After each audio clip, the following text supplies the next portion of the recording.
Hello students, आज हम class 11th जो अपना रनिंग चैप्टर फर्स्ट था जिसका नाम basic concept of the chemistry है, इसके अंदर आज हम लेकर के आए हैं अपना part number 3।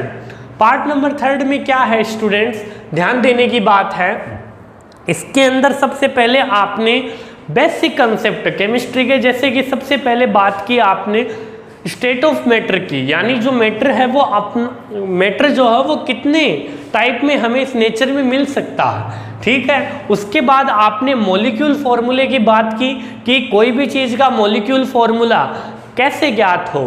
For example ammonium chloride, वैसे जितने भी केमिकल फॉर्मूला हैं, मॉलिक्यूल फॉर्मूला या केमिकल फॉर्मूला, उनके बारे में आपने जो है वो बात की। उन केमिकल फॉर्मूले के अंदर आपने बढ़िया तरीके से हमें ये बताया कि कौन सा एलिमेंट है, किस पे कितना चार्ज होता है और उस चार्ज के अकॉर्डिंग उसका फॉर्मूला कैसे बनाया जाए, ठीक है। तो स्टूडेंट ध्यान दें, आज का जो टॉपिक है अपना वो है एटॉमिक मास और मॉलिक्यूल मास से। स्टूडेंट थोड़ा सा ध्यान देना, मैंने एक बात बताई थी आपको इंट्रोडक्शन ऑफ केमिस्ट्री के अंदर कि आपको फर्स्ट चैप्टर में एक इंपॉर्टेंट टॉपिक जानने को मिलेगा जिसका नाम है मोल कॉन्सेप्ट। क्या नाम है? Mole concept. तो स्टूडेंट मैं एक बार फिर बताना चाहूं कि मोल कॉन्सेप्ट का कोई भी पार्ट जो है वो विदाउट मॉलिक्यूल मास या एटॉमिक मास के बिना आप नहीं कर सकते। मोल कॉन्सेप्ट में आपको मॉलिक्यूल मास उतना ज़्यादा जरूरी है जितना जो है आप बात करें कि अदर जो है मोल कॉन्सेप्ट के अंदर जितने पार्टिकल जो आप लोग जितने जरूरी हैं उतना ही उनका मॉलिक्यूल मास है। फॉर्मूले के अंदर मॉलिक्यूल मास का ऑप्शन रहेगा और मॉलिक्यूल मास आपको ज्ञात करना ही पड़ता, ठीक है। मॉलिक्यूल मास के बारे में बात करते हैं, स्टार्ट करते हैं स्टूडेंट एटॉमिक मास से। एटॉमिक मास से ही मॉलिक्यूल मास निकलेगा। तो डियर स्टूडेंट ध्यान दीजिए, अपना टॉपिक एटॉमिक मास।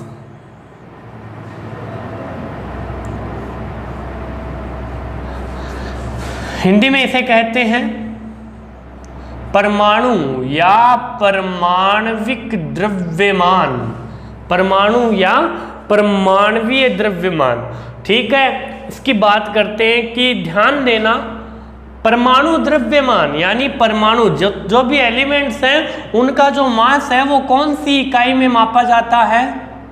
AMU में मापा जाता है। किस में मापा जाता है? AMU में, जिसकी फुल फॉर्म होती है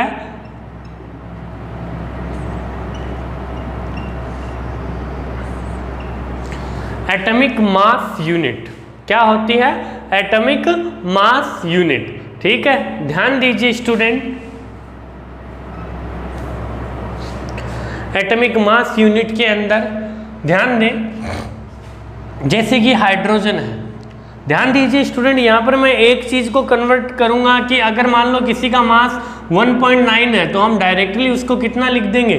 2 लिख देंगे। यहाँ पर पॉइंट्स वाली बात कोई नहीं है, क्योंकि हमें तो मॉलिक्यूल मास से लेना और मॉलिक्यूल मास डायरेक्ट निकल सकता है, ठीक है। तो ध्यान दीजिए स्टूडेंट, हाइड्रोजन का जो एटॉमिक मास होता है वो कितना होता है? 1 होता है। हाइड्रोजन का एटॉमिक मास कितना होता है?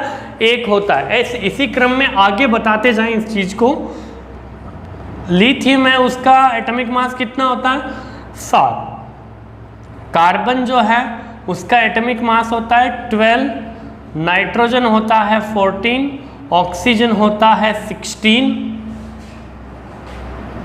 ठीक है। और उसके बाद में है सोडियम, सोडियम का होता है 11, ठीक है। उसके बाद है मैग्नीशियम, मैग्नीशियम का होता है एटॉमिक नंबर 11 होता है, लेकिन इसका एटॉमिक मास जो होता है वो 23 होता है। और मैग्नीशियम का 24 होता है, एल्यूमिनियम का 27 होता है। स्टूडेंट जो चीज़ अपने लिए इंपॉर्टेंट है मैं केवल उन्हीं को शो कर रहा हूँ, ऐसे तो पूरी पीरियोडिक टेबल एटॉमिक मास से भरी हुई है, ठीक है। मैं बता दूँ आपको एटॉमिक मास के बारे में, पीरियोडिक टेबल के अंदर एटॉमिक मास के बारे में जो दमित्री मेंडलीफ ने बताया था। सबसे पहले किसने बताया था? दमित्री मेंडलीफ ने बताया था। उन्होंने जो पीरियोडिक टेबल बनाई थी वो एटॉमिक मास के ऊपर ही थी सारी, ठीक है। ध्यान दीजिए स्टूडेंट्स, सोडियम 23 है, 23, मैग्नीशियम 24 है, एल्यूमिनियम 27, ठीक है। यहाँ पे फास्फोरस हो जाएगा 30, सल्फर हो जाएगा 32, ठीक है। क्लोरीन हो जाएगा 35.5, क्लोरीन कितना हो जाएगा 35.5। ठीक है, और जो इम्पोर्टेंट है वो मैं लिख देता हूँ, पोटेशियम जो है उसका 39 होगा, कैल्शियम का हो जाएगा 40। कैल्शियम का कितना हो जाएगा 40 हो जाएगा। तो स्टूडेंट आगे कुछ इम्पोर्टेंट है उनको लिख देता हूँ मैं। आयरन है 56 हो जाएगा, कॉपर है वो 63 हो जाएगा, जिंक जो है वो 66 हो जाएगा। ठीक है, तो स्टूडेंट जो इम्पोर्टेंट थे वो मैंने आपको बोर्ड पर शो कर दिए। ठीक है, अब एटॉमिक मास, इनकी सभी की यूनिट क्या है, AMU, एटॉमिक मास यूनिट है। इनकी सभी की यूनिट क्या है, एटॉमिक मास यूनिट है। तो स्टूडेंट यहाँ पर ध्यान देने वाली बात ये है कि एटॉमिक मास का यूज मॉलिक्यूल मास में कैसे होगा। जैसे स्टूडेंट ध्यान दें, जैसे एटम से मिलकर मॉलिक्यूल बनता है, उसी तरह एटॉमिक मास से मिलकर क्या बनेगा, मॉलिक्यूल मास बनेगा। ठीक है, ध्यान दीजिए डियर स्टूडेंट्स, इसके अंदर आगे इसी प्रोसेस में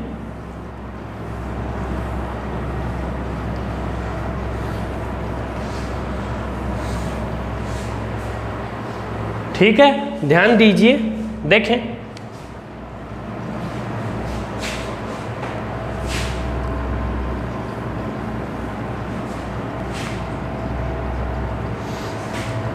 बोर्ड पर ध्यान दें। जैसे कि आपको क्वेश्चन दे दिया CaCO3 का मॉलिक्यूल मास।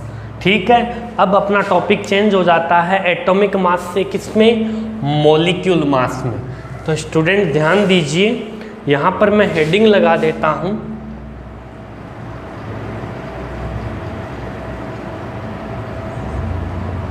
मॉलिक्यूल मास या molar mass, molecule mass and molar mass. CaCO3 का मोलर मास कितना है। स्टूडेंट फर्स्ट चैप्टर के जो प्रैक्टिस क्वेश्चन है उसके अंदर आपको ये क्वेश्चन मिलेगा कि आपको अलग अलग एलिमेंट्स दे दिए जाएंगे। For example ferrous sulphate, for example H2SO4, अन्य HCO3। ठीक है, ध्यान दीजिए, CaCO3 कैल्शियम है, उसका एटॉमिक मास कितना होता है 40, और कैल्शियम है कितने टोटल 1। कार्बन है, उसका मास होता है 12 और कार्बन कितने हैं 1। प्लस ऑक्सीजन कितना, और एक यहाँ पर मैं और ले लेता हूँ ग्लूकोज,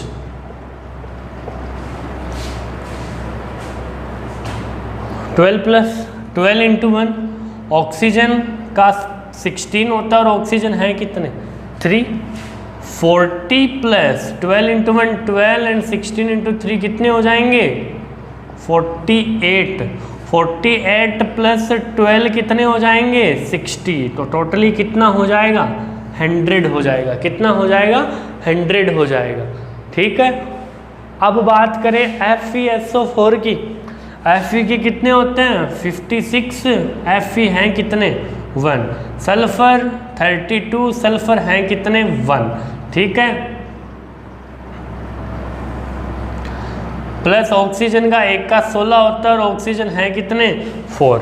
ठीक है, देखो 56 प्लस 32 इंटू 1 32, 16 इंटू 4 कितने हो जाएंगे 64 हो जाएंगे। 64 और 56 कितने हो जाएंगे, जोड़ लें इनको। ठीक है, कितने हो जाएंगे 120 हो जाएंगे, प्लस 32 और 120 प्लस 32 कितना हो जाएगा आपके 152। ठीक है, FeSO4 का टोटल मास कितना होता है 152। एक बार फिर चेक कर ले, गलती हो सकती है, कोई भी ज़रूरी नहीं है, क्योंकि सारा एडिशन सब्सट्रैक्ट का मामला है तो गलती हो सकती है। इसको आप दोबारा चेक कर लें। 56 प्लस 32 प्लस 64, मैंने 64 और 56 को जोड़ दिया तो मेरे पास आया 120। 120 में मैंने 32 जोड़ दिया। ठीक है, तो क्या आया 152। आगे देखें H2SO4। H2SO4 हाइड्रोजन का एक का मास होता है 1 और हाइड्रोजन टोटल कितने हैं 2। सल्फर का होता है 32 और सल्फर है कितने 1। ऑक्सीजन कितने हैं 16 इंटू 4, ठीक है, क्या हो जाएगा 2 प्लस 32 प्लस 16 इंटू 4 कितने हो जाएंगे 64 हो जाएंगे, 64 हो जाएंगे। 64 प्लस 2 कितने हो जाएंगे 66 प्लस 32 ये हो गया 68 प्लस 30 कितने हो गए 98। यानी H2SO4 का जो फॉर्मूला है उसका मोलर मास कितना होता है 98 होता है, ठीक है। आगे ध्यान दीजिए डियर स्टूडेंट्स, NaHCO3 सोडियम का 1 का 23 होता है, सोडियम है कितने 1, प्लस हाइड्रोजन का 1 होता है और हाइड्रोजन है कितने 1, कार्बन का कितना होता है 12 और कार्बन है कितने 1, प्लस ऑक्सीजन का क्या होता है 16 और ऑक्सीजन है कितने 3, ठीक है। सोल्व करें 23 प्लस 1 प्लस 12 16 इंटू 3 कितने हो गए 48 हो गए, कितने हो गए 48 प्लस 12 कितने हो गए 60 हो गए और 23 प्लस 1 कितने हो गए 24 हो गए। तो स्टूडेंट इसका कितना आ जाएगा टोटल 84 आ जाएगा, कितना आ जाएगा 84 आ जाएगा, ठीक है। वहाँ पर चलें, उसको वहाँ पर न करके हम यहीं करते हैं। देखें स्टूडेंट, इसको मैं यहाँ पर नहीं लिख करके इसको हम सोल्व कर देते हैं यहाँ पर।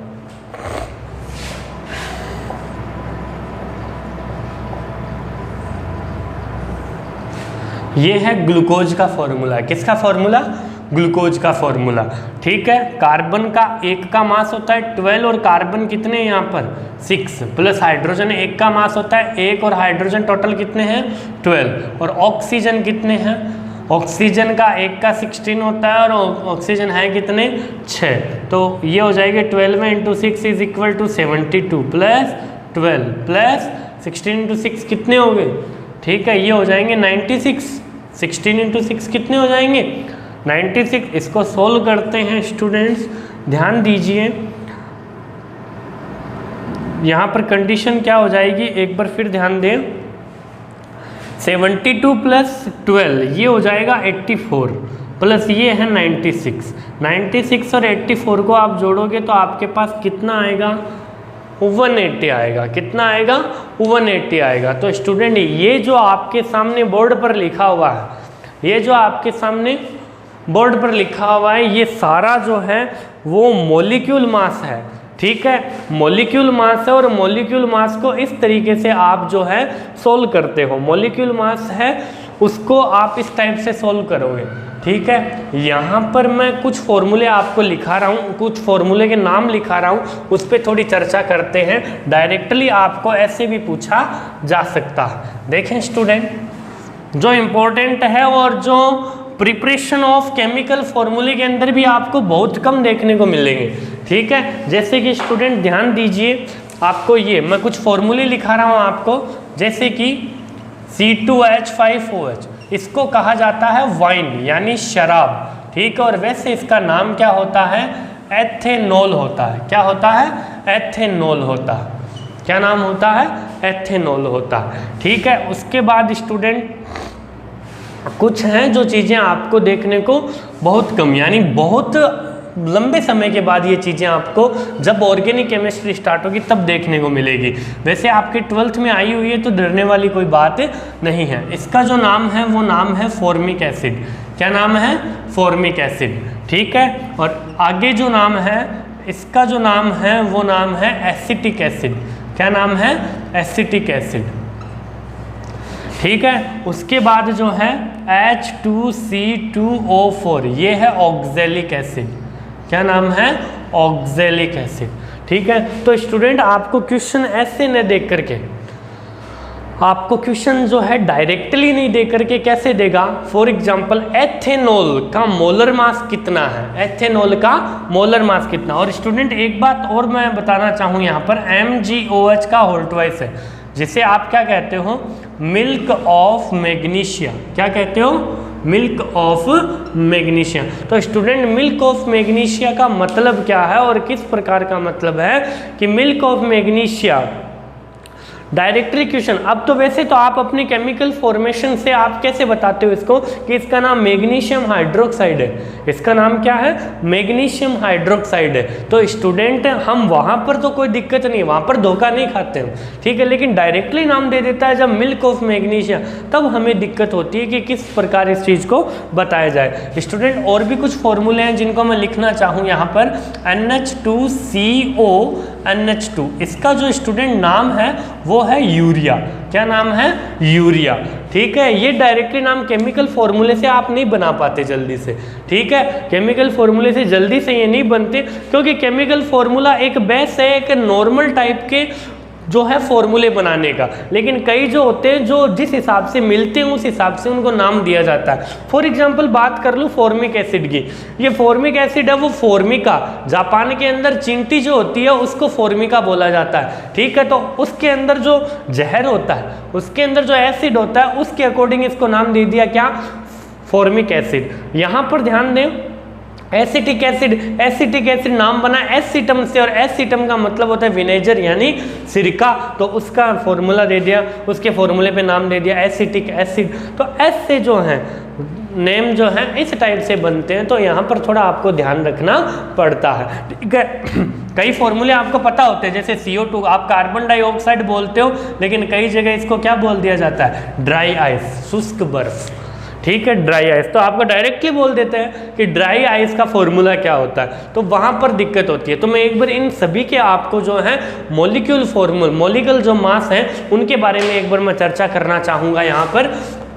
जैसे ये है C2H5OH, C2H5OH के अंदर कैसे बताओगे, कार्बन तो है, कार्बन का 12 होता है और कार्बन है कितने, 2, और हाइड्रोजन 1 होता है, हाइड्रोजन कितने, 5, ठीक है, प्लस ऑक्सीजन क्या होता है, ऑक्सीजन का 1 का 16 होता है और 1 है, प्लस हाइड्रोजन 1 है, और ये कंडीशन है, तो ये हो जाएगा 24 + 5 + 16 + 1, ठीक है। तो ये कितना हो जाएगा स्टूडेंट, 24 + 5 29 और 16 हो गए 45, और 45 और 1 कितने हो गए 46। तो डायरेक्टली इनके जो हैं, मैं बता दूं स्टूडेंट एक बार आपको फिर कि डायरेक्टली इनके नेम दे करके, एसिटिक एसिड, फॉर्मिक एसिड, इनके डायरेक्ट आपको नेम दे करके क्या करेगा, अगला आपको क्या कर सकता है, फॉर्मूले, यानी मेरा मतलब फॉर्मूला, ये नाम दे दिया, ये नाम दे देगा अगला, acetic acid, oxalic acid, milk of magnesia, urea. Urea का एक बार मैं आपको बता देता हूँ किस टाइप से आपको निकालना है। तो स्टूडेंट ये लिस्ट आपको पता होनी चाहिए। अगला आपको नेम दे करके, अगला आपको जो है नेम दे करके जो है मॉलिक्यूल फॉर्मूला पूछ सकता है, ठीक है। तो स्टूडेंट यहाँ पर कोई दिक्कत वाली बात नहीं होनी चाहिए। ध्यान दीजिए आगे टॉपिक पे। देखें स्टूडेंट एक बार यूरिया की बात करते हैं, लेकिन सबको एक बार मैं क्लीन कर देता हूँ।